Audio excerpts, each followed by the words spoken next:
Last summer, Tim and I perfected Nashville hot chicken. I'm going to show you what we do.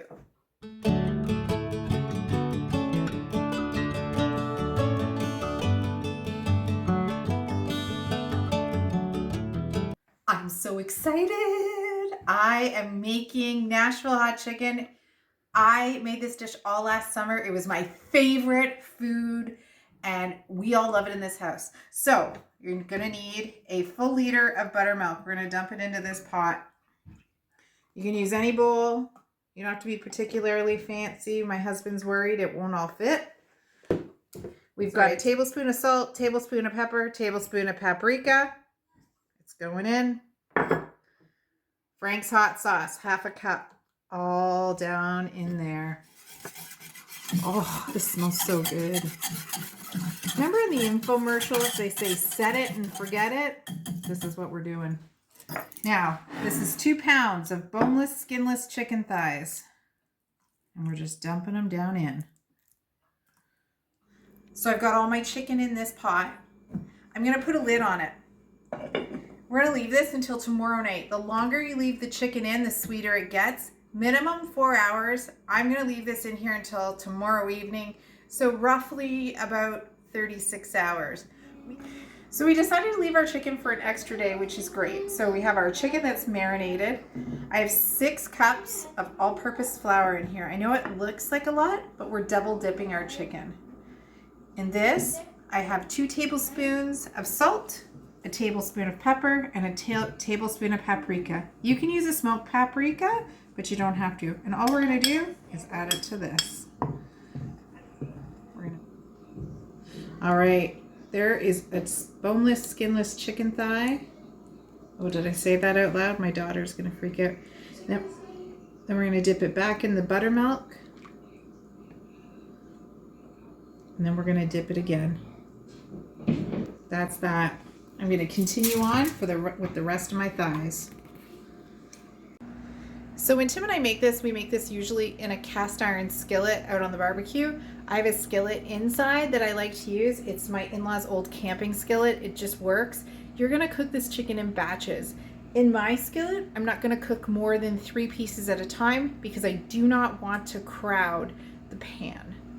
You also need to heat the oil to 350 degrees. And if you don't have a thermometer, you can use a wooden spoon, stick it in here and look for bubbles. I'm gonna drop this guy in.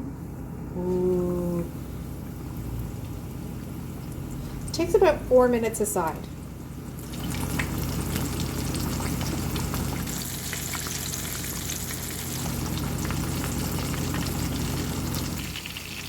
I'm gonna take this one out and I'm just gonna see what the temperature is on it. I'm gonna put a couple more in. You want to be careful when you put these in because you don't want 2 great big ones in at the same time if you have a small pan, and you want to keep things moving. Okay, so these are about 3 or 4 batches of chicken. I've just taken my cooling rack and put it on top of a cookie sheet, and I'm just going to stick it in the oven. I've preheated my oven to 300 degrees so it'll stay hot. The chicken will stay hot and get ready for sauce. So now I'm going to make the hot sauce that I'm going to brush onto the chicken. In here we have a teaspoon of chili peppers. We have 2 teaspoons of chili powder. We have a teaspoon of garlic powder, and then we have 2 tablespoons of cayenne powder to bring the heat.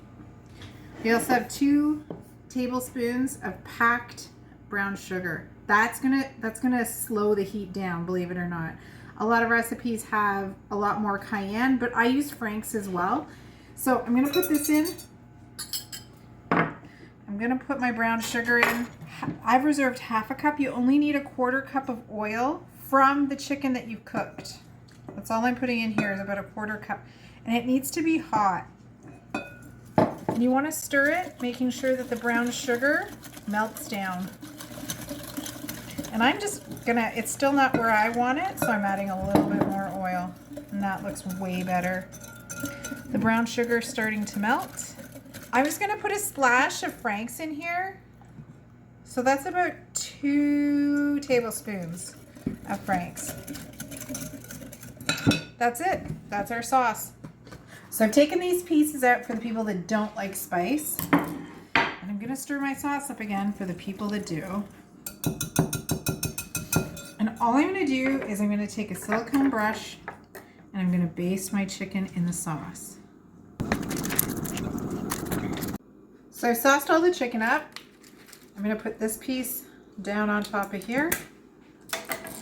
And I've got homemade spicy dill pickles and regular pickles, and I'm just gonna put that up on top of this burger or sandwich or whatever you wanna call it. That is my Nashville hot chicken. This is how I make Nashville hot chicken. A lot of people serve this on Wonder Bread. I don't. I served it on a fresh bakery bun, but you can serve it however you like. My family's going to enjoy this for dinner tonight. Don't forget to click like and subscribe.